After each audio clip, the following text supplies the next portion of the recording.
Let's edit our orbeez photos and take them from this to this.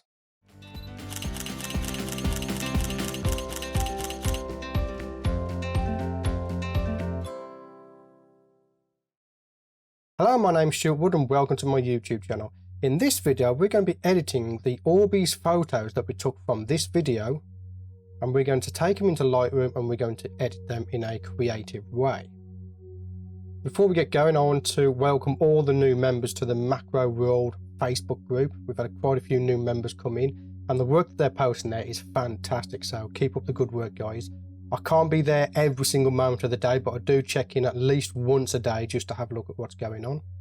So let's get on with our orbeez image, shall we? I'm going to take it into Lightroom, which we have done here.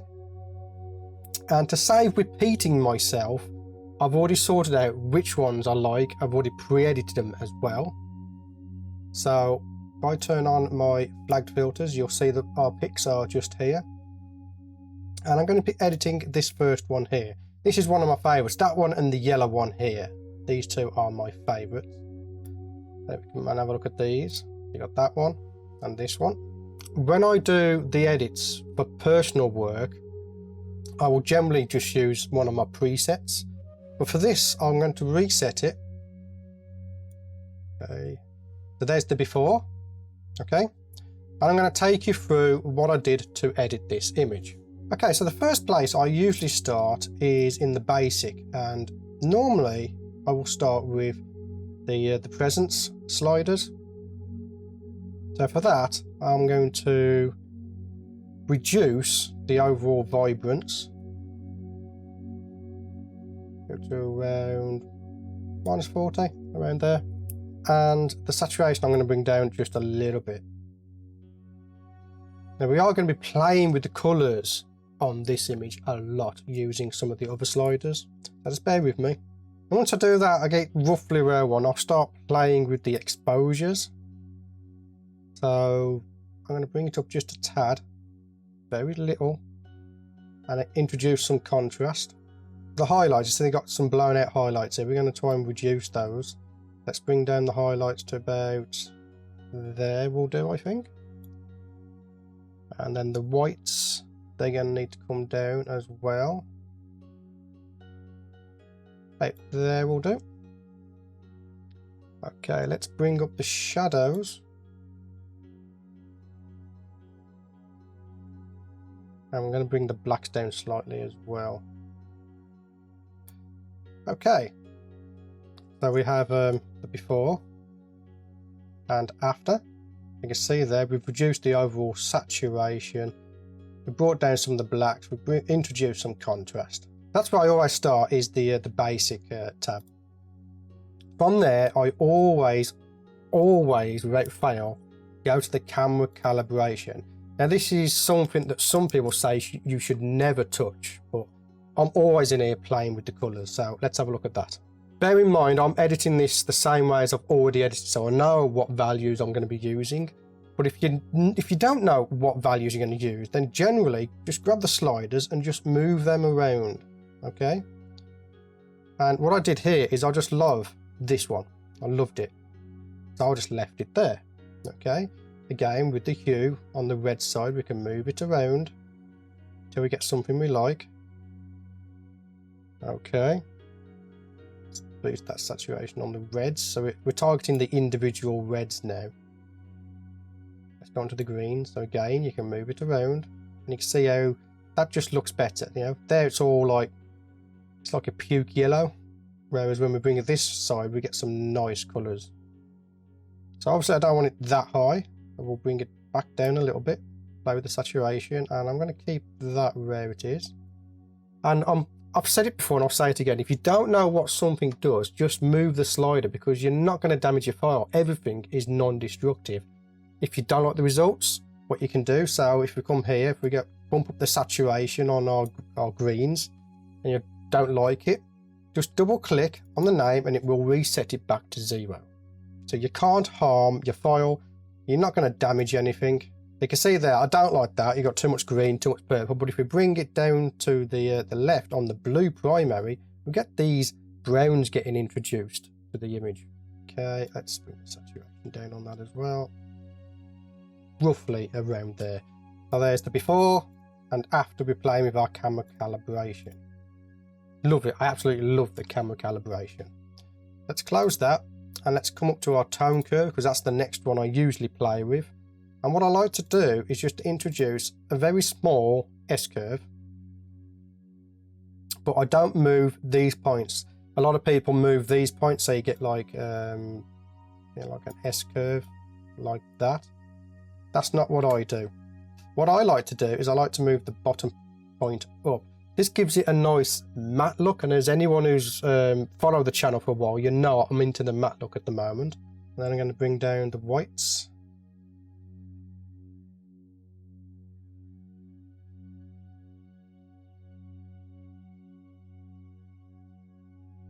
There we go. Next, I'm going to have a massive play in the HSL tab. So this is the Hue, Saturation and Luminance tab. Now in these, I like to just, again, play around a little bit. Just move the sliders around. See, if I see something I like, I'll just literally just let go. Let's play with the aquas a little bit. You can see there, it's affecting the background. It actually darkens the background a bit. So if we bring that up a bit so we have the darker background. And I'm guessing it's going to be the same with the blues as well. But not quite as much. In fact, if you look here, just here, you can see how that's popping out. If we move it all the way to the right, it changes it to like a purple colour, which I don't like. So let's bring that down more into the greens. Right there will do. Okay, let's target these orange, yellows and greens. Let's start with the oranges. And I really don't want to play with those much, to be fair. I'll keep it there. Yellow, we're going to go, have a look. Nope, don't like that, so I'm just going to leave that as it is. Green. That's affecting the background. Now, although that matches the foreground, I actually like the green being boosted a little bit. Gives a little bit of separation. You can agree or you can disagree. It doesn't matter either way, okay? Let's deal with the purples. Again, slide it left, right. Nothing's happening. We'll just reset it. And magenta. Same with that one. We'll just reset it. Okay, let's come to the saturation now. The saturation, I'm going to target the greens in particular, which are up here at the background. Let's boost those a little bit. Too much, let's go with about 29 will do. Aquas, not doing much, but it is affecting the background. Can you see the background? Particularly in this area, if I zoom in. You can see we're going from like a brownish colour into a blue colour, that kind of like, so let's bring those up. And the blues.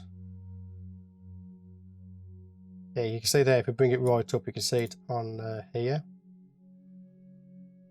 And in fact, we've got a kind of a little bit kind of fringing. I'm not too sure where that's coming from. Probably a reflection from one of the, the blue gel that we used.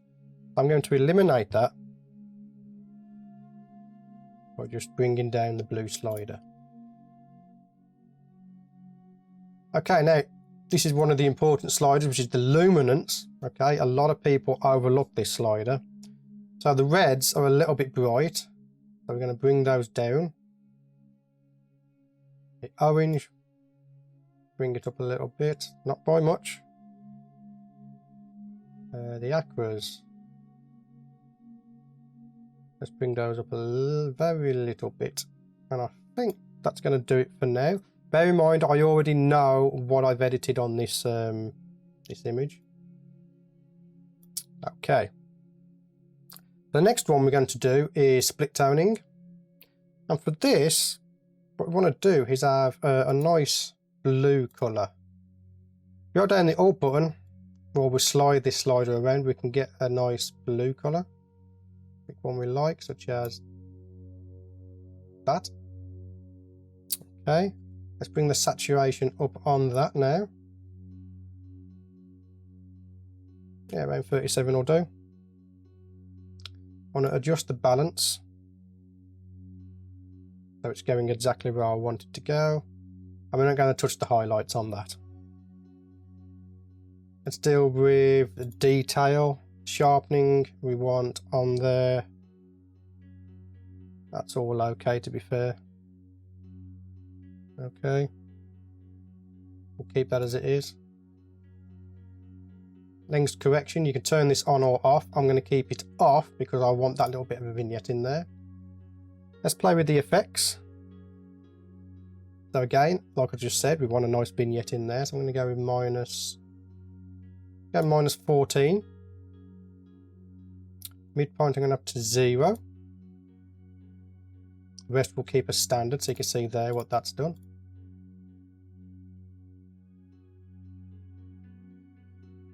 So let's have a look at the colour temperature. We haven't played with that yet. Yeah, let's warm it up a little bit, shall we? There, bring the tint down a little bit. So that now that we've played with the colours, it's affected the exposure of the image. So we need to go back in and just tinker with the exposure. Let's bring the exposure up a little bit. Oof, not that much. Okay. So basically, that's where I took it. And now you're probably sitting there thinking, that doesn't look anything like the image from the intro. Yeah, this is why. Okay, so once I got it to a point where I'm liking it, you know, I'm liking it. Again, like I said before, I come back in and I mess around with the sliders, okay? And what I did is I came down to the camera calibration, and this is something I did not know. Now, there's big people out there that know this, and there'll be people like me that didn't know about this. Just here we have a profile. We've got Adobe Standard, and then we have all of these camera ones. So we can actually mess around with these. You see there how it's changing the image. See there? How cool is that slider?